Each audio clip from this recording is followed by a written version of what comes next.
What if Sleeping Beauty woke up in modern Seoul, only to discover the world ended while she was asleep? After mysterious experiments destroy civilization, Sleeping Beauty awakens inside an abandoned underground laboratory with no memory of the last 10 years. Outside, the world has collapsed into chaos. Cities are overrun by infected monsters. Survivors kill each other for food. And near the end of this story, Sleeping Beauty discovers the terrifying reason she survived the apocalypse and why the infected seem strangely connected to her. When Aurora opened her eyes, the world was silent. No voices, no alarms, nothing. Cold blue lights flickered above her as she slowly sat upright inside a broken medical chamber. Her body felt weak, her memories blurred together strangely. The last thing she remembered was attending an elite charity gala in Seoul with her father. Then, darkness. Now everything around her looked abandoned. Dust covered the floor, blood stained the walls, and dozens of empty sleeping pods stretched across the underground laboratory. Most of them were shattered from the inside. Aurora stumbled toward a nearby calendar hanging crookedly against the wall. The date made her blood run cold. 10 years had passed. At first, she thought it was impossible, until she found the emergency broadcast recordings. The infection spread faster than anyone predicted. Governments collapsed within weeks. Entire cities disappeared, and the dead no longer stayed dead. That's when Aurora heard something moving nearby. Slow footsteps echoed through the dark hallway. Then came the growling, low, animal-like, wrong. Aurora slowly backed away, but before she could run, a horrifying creature emerged from the shadows. Its skin looked rotten, its jaw hung unnaturally open, and its cloudy white eyes locked directly onto her. The infected charged instantly. Aurora sprinted through the laboratory in panic. Tables crashed behind her, emergency lights flashed red, and seconds before the creature grabbed her, a gunshot exploded through the hallway. The infected collapsed immediately. A stranger stepped forward holding a rifle. Tall, cold, exhausted. His name was Jae-min, and according to him, Aurora should have died years ago.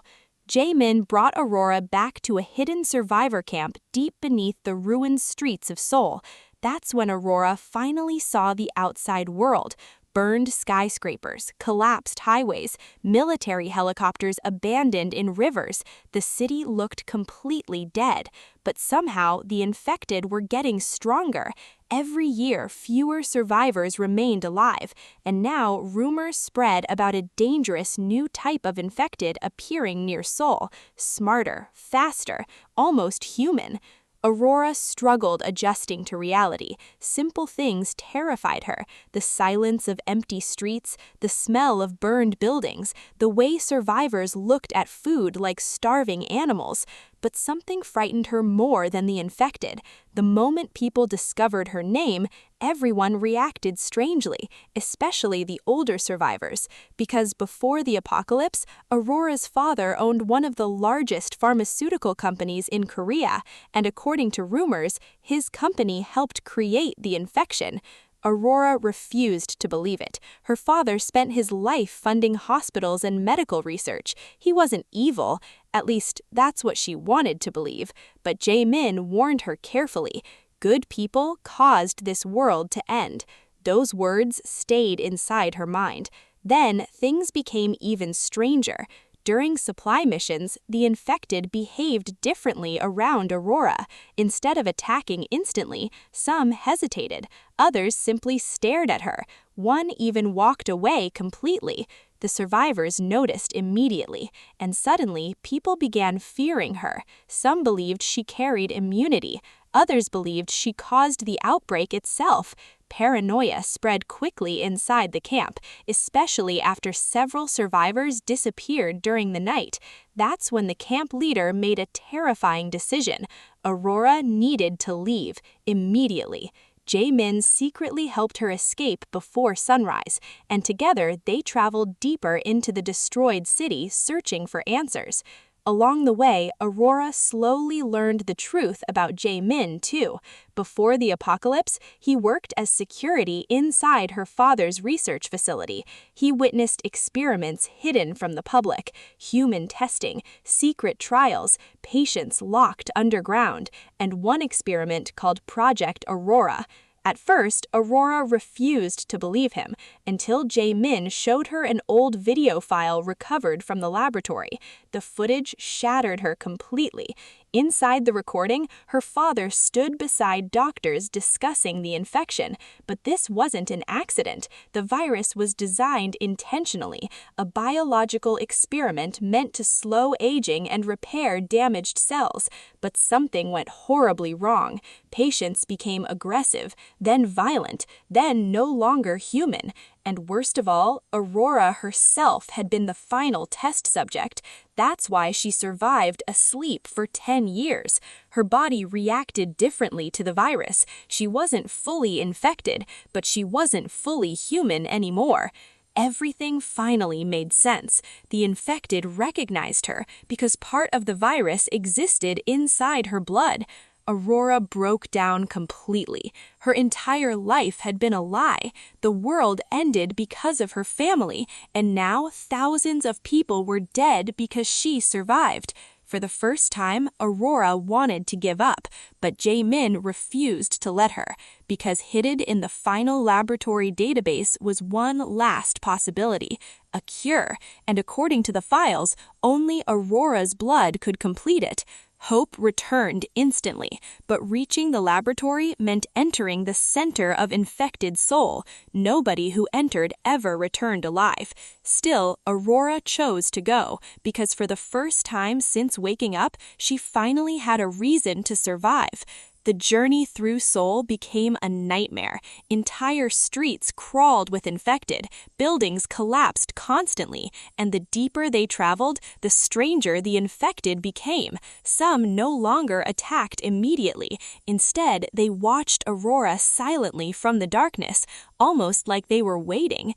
Then, finally, they reached the laboratory, but someone else was already there, a survivor group led by a former military commander, and he had no interest in saving humanity. He wanted to weaponize Aurora instead.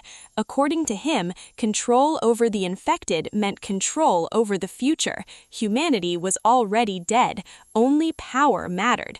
When Aurora refused to cooperate, the commander ordered soldiers to capture her, but suddenly the infected surrounding the facility attacked all at once. Thousands flooded the building. Gunfire echoed everywhere. People screamed in terror. And during the chaos, Aurora discovered the final horrifying truth.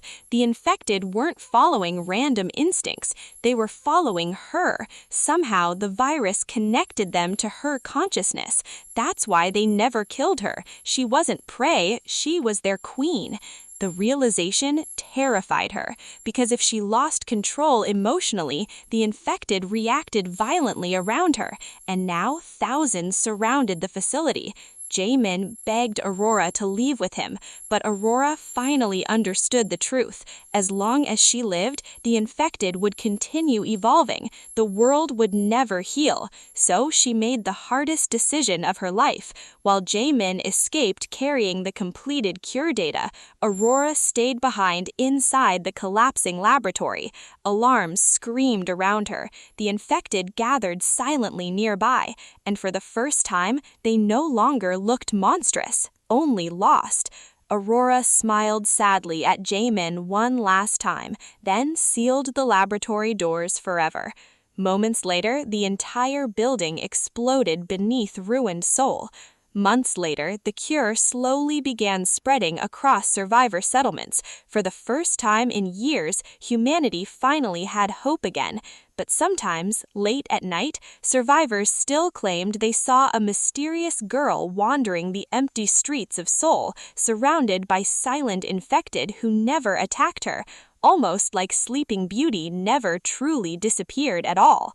If you want more dark fairy tale reimaginings like this, subscribe to What If Tales and watch the next story where Elsa becomes Korea's most feared billionaire CEO, because sometimes the person meant to save the world is also the reason it was destroyed.